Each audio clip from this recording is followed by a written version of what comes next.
Russia vowed to continue talking following a video call between President Vladimir Putin and U.S. President Joe Biden, despite a massive troop build-up on the border of Ukraine and expectations that Moscow could order an invasion as early as January.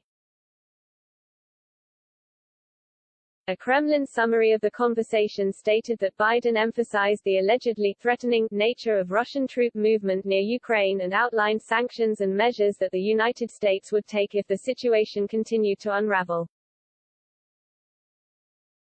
In response, Vladimir Putin stressed that the responsibility should not be shifted onto the shoulders of Russia, since it is NATO that is making dangerous attempts to conquer Ukrainian territory and is building up its military potential at our borders, the readout continued.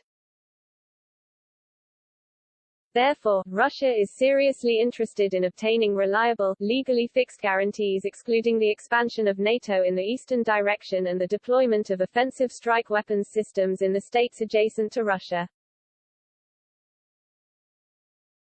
The Kremlin added that the leaders agreed to have their representatives engage in substantial consultations on the issue. When exchanging views on information security, both sides emphasized the importance of an actively ongoing dialogue on this topic, according to the statement. In general, the conversation was frank and businesslike, the Kremlin said. The White House also released a readout of the call saying that Biden voiced the deep concerns the United States and European allies have about Russia's military activities around Ukraine and would respond with strong economic and other measures in the event of military escalation.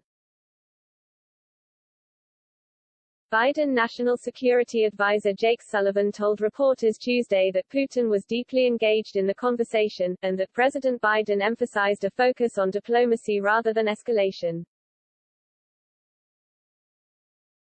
U.S. intelligence officials conclude Russia is planning for a military offensive by as soon as early next year. A senior administration official said Russia's plan includes 100 battalion tactical groups and an estimated 175,000 military personnel, half of whom are already near the border. Intelligence officials have also noted an uptick in Russian propaganda aimed at disparaging NATO and Ukraine's government. The maneuvers have stoked fear that Russia could attempt to take over like its annexation of Crimea from Ukraine in 2014.